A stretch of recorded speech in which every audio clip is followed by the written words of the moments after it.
Baştalış. 16. İbramdın ayalı Sara'nın soğonçoğu kanagan emes. Sara'nın Acar attуу Misirlik күмү бар эле. Sara İbramga mындай dedi. Жараткан эге мени төрөбөс кылды. Менин күмүмдүн жанына кириңиз. Ал аркылуу перзенттүү болормун.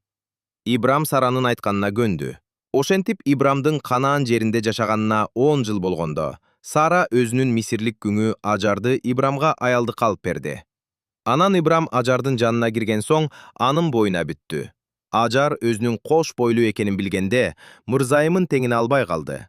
Ошондо Сара İbramга: Ажардан көргөн кордугума сиз айыптуусуз.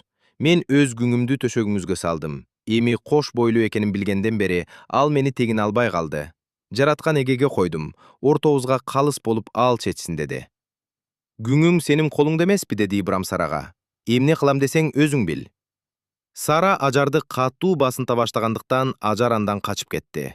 Жараткан эгенин периштеси Ажарды чөлдөгү булактын жанынан, Шурга кеткен жолдун боюнан таап: Ажар, Саранын күңү, кайдан келип кайда баратасың, деди.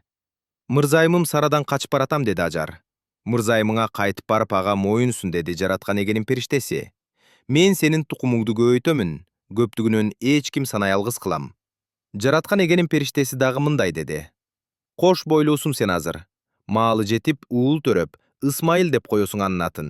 Анткени зар какшаган үнүңдү жараткан эге эшитти. Жапай эшек сыяктуу уулуңдун болот мүнөзү. Баары ага каршы болушат. Ал болот каршы баарына. Туугандар менен жоолашып, өтөт анын өмүрү. Ошондо Ажар: Кудай мени көрүп турганын көрдүм деп өзүнө сүйлөгөн жараткан эгени Эл Рой деп атады. Ошондон улам Кадеш менен Бередин ортосундагы кудукту Беэр Лахай Рой дешет. Ажар İbramга эркек уул төрөп берди. İbram Ажардан көргөн уулуна Ысмайыл деп ат койду. Ажар Ысмайылды төрөгөндө İbram 86 жашта эле.